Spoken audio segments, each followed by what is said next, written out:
So I've had a lot of people reach out to me asking me how I like to cook my fish, and my business partner and I, we went and caught a whole bunch of trout and some kokanee salmon, and we decided to smoke the salmon that we caught. And so the following video is just how I like to brine and smoke. By no means my professional, but you should check out this recipe. It works really, really easily, it tastes great, and everyone in your family will enjoy it. So check it out. So the best part of any fishing expedition is enjoying the fruits of our labors. So we're going to make a brine and smoke this salmon, this kokanee salmon that we caught today. And we're going to start with some brown sugar. Maybe about a quarter cup of brown sugar. And then we're going to use about a half a cup of regular sugar. So we'll do 2 of these.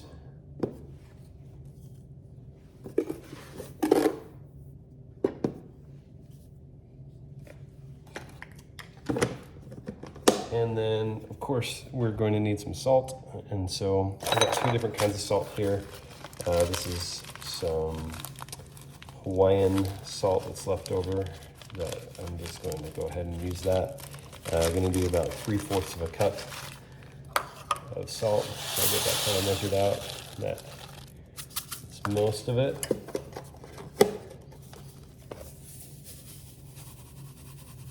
So because it's a brine, obviously, you need quite a bit of this.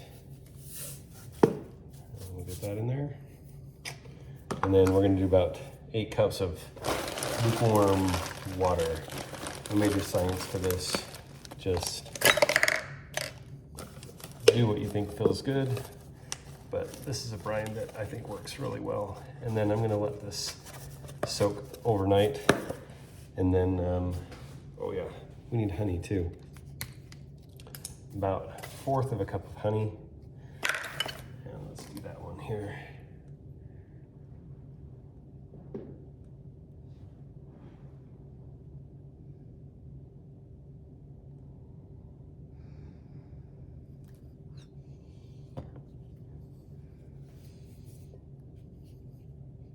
Probably didn't need to measure that, but that's fine. Do a little bit more to make up for what's in that. And then some water.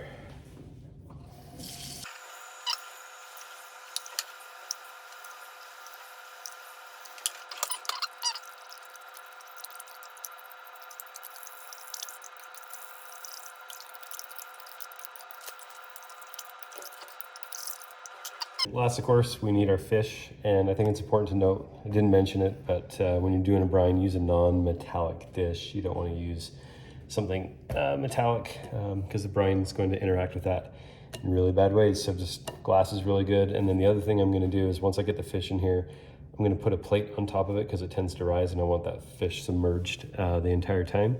And so I'm going to put a plate in here and then cover it and stick it in the fridge. And we'll let it do its thing overnight, and then we're going to smoke it tomorrow. So we'll check it out then. Okay, so by no means am I an expert at cutting fish, especially with a fillet. So I find when I do a fillet, if I hold a paper towel, it helps keep that fish from moving around. And yes, you can judge me that I was cutting towards myself, and no, I'm not using a fillet knife because honestly, I don't have one. And I probably left a little bit too much meat on those bones, but you can take those and make a fish stock out of those. But what I'm doing next here, though, is I am pulling out all those pin bones. And if you have a good little pair of like needle nose pliers, that does a great job to kind of get through there. But just got to get through and get those all off. And it does take some time. It's kind of annoying, so just turn on some music, listen to a book while you get it done. But get that fish cleaned up pretty good, get all that belly fat off, and you'll have a nice, at least a couple nice, really good-looking fillets that you can use and get ready for your smoker.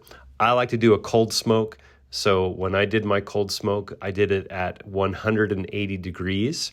And I just put a temperature thermometer on that fish. I wanted to see if that fish would get up to about 160 or so internal degrees Fahrenheit. That'll be where you want to do it. I let this thing soak overnight, 8 to 12 hours to do a good job. It came out a little bit more salty than I normally like, but I think the final product was really good. Did not last very long. Should have caught a lot more salmon, so I'll be looking forward to that next time. But again, low and slow is the key. Wait till that fish gets flaky and you're done, and you really can't go wrong with it. So hope you guys like the video. Subscribe and like and share, and we'll be looking forward to doing a lot more.